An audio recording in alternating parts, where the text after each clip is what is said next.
أهلا بيكم. النهاردة في مطبخ ليليان هنعمل مع بعض سلطة خرشوف بصوص الطحينة. سلطة غنية بالبروتين والحديد والفيتامينات، ممكن تاكلوها لوحدها وممكن تعملوها جنب أكل كتير قوي.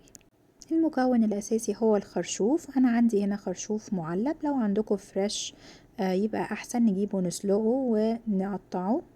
معانا فاصوليا حمرا، فلفل أخضر وألوان، طماطم، بصل أخضر وشبت، معلقتين كبار من الطحينة، معلقتين من عسل النحل، خل، زيت زيتون، عصير ليمون، ملح وفلفل وكمون وبابريكا وتوم باودر. هكتب لكم كل حاجة تحت الفيديو. هنبتدي نجهز الدريسنج أو صوص الطحينة اللي هنحطه على السلطة. طبعا الطحينة دي طعمها مختلف عن سلطة الطحينة اللي بنعملها للمشويات، بس لو جربتوها هتعجبكم قوي وهتلاقوا انها ممكن تحطوها على حاجات كتير قوي. بعد ما جهزنا الدريسنج بتاعنا هنبتدي نقلب كل مكونات السلطة مع بعض. طبعا لو عندكم الفريش خرشوف، لو موجود عندكم في الموسم احلى بكتير. بنجيبه ونسلقه في مية بليمون وبعد كده نصفيه ونقطعه.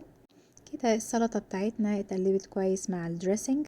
انا قدمتها جنب فراخ مشوية، وممكن كمان تاكلوها لوحدها. جربوها وقولولي رأيكم. ثانك يو.